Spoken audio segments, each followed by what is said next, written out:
Hello, friends. It's Angela here, and welcome to the podcast. Today, we're discussing Stop Suffering. It's time to take back your power. If that's something that you have been struggling with lately, you are in the right place.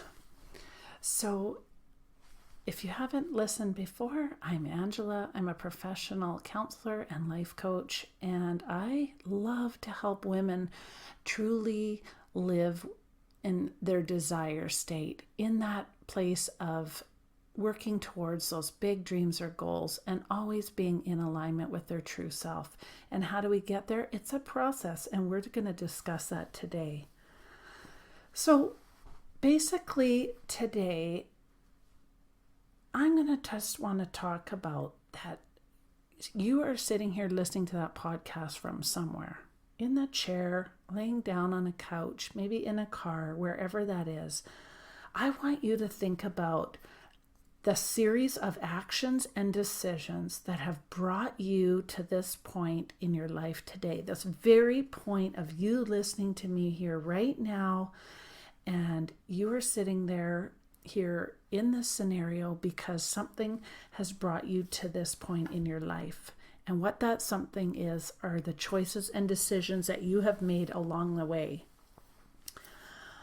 Look at your life right now and tell me and think about, how do you feel about your life? What are these decisions that you have made in your life that have brought you to this point right now? These are powerful. So when we are suffering, we're suffering because we're in full-on survival mode. Your brain will always bring you back to where you were most safe and comfortable, that zone that it loves, because your brain wants you to make decisions that keep you safe because it loves the familiar. It doesn't like change. And when we go about trying to change, our brains are like, no, and they're trying to bring us back to that comfort zone. Don't make those changes. Don't make those choices. Those are scary. And when we go against our brains in that survival mode and your brain's always trying to bring you back to what's safe and what's cozy and what's convenient. And in that place, we don't grow and we make rash decisions. And in that place, that's where the suffering is, when we're not in alignment with what we're deciding. So is where you are right now because of certain decisions that you have made that you're maybe not 100% in line with? And let me explain this. Most likely you're not. And that is because a lot of times we make choices and decisions that are other people's choice that they want us to make. Though I should do this. I want to do this, but I should do this. Or maybe they're choices that your family wants you to make. Maybe they're choices because they were easier to make or others expected you to make. Maybe they're choices that went against your gut intuition. And when we go against that internal intuition over and over and over, that still little small voice gets quieter and quieter and is harder to hear. Maybe even it's fear of failure. Maybe that was the choice. So as we make new and aligned and intuitive decisions and choices, we move out of that suffering place that we feel. We move from that scary place where there's always fear of what's new and fresh.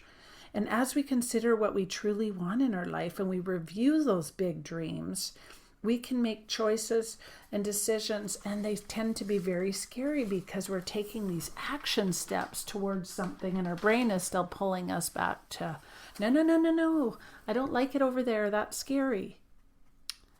And so what is the way to reduce these feelings of suffering or get rid of it altogether? Well, it's deciding first that you want to take action and change the way that you feel. Then you can start making choices that you know are in alignment with your intuition, that your intuition's trying to help you make all along, but maybe we weren't listening. So becoming clear on who you really want to be and what life you truly want to have is so critical. So sometimes we ask ourselves, but how do we know for sure that what our intuition is telling us? Maybe you've went against it so many years that you struggle to hear it. So let's explore ways to bring forward that still little small voice that's been there, but it might have been smothered by everybody else's judgments or perceptions of what they thought you should do and they thought you should be. How we do this is we become a spiritual observer of our own life. Instead of reacting constantly to people and maybe not taking that time to make a crazy decision, sometimes our intuition, if it's a heck yeah, we know right away that we're in line with that thing. But sometimes we need to take a little bit of time with our decisions so we can know for sure that this really does align with who I am and what my values are and where I'm going in life. Because our thoughts create our reality. Sometimes we don't recognize our thoughts and emotions as the negative patterns that they actually are. And that even creates suffering. Your personality has specific characteristics that are the behavioral patterns that are a result of what you have learned. And think about how long you have been carrying these burdens. The longer you carry these burdens, the heavier and heavier the suffering becomes. There is a book called Braving the Wilderness, and in that book it says this: do not walk through the wilderness looking for evidence that you are not enough, because you will always find it. Our worth and belonging is not negotiated with other people. We carry that in our heart. When we don't go against who we truly are deep inside, we don't betray ourselves anymore. Wow, that's so powerful. So if we function outside of our core values and our core beliefs and our core traits, and we make choices and decisions based on our weaknesses or what others' perceptions are, we suffer because we're not in alignment with our core self.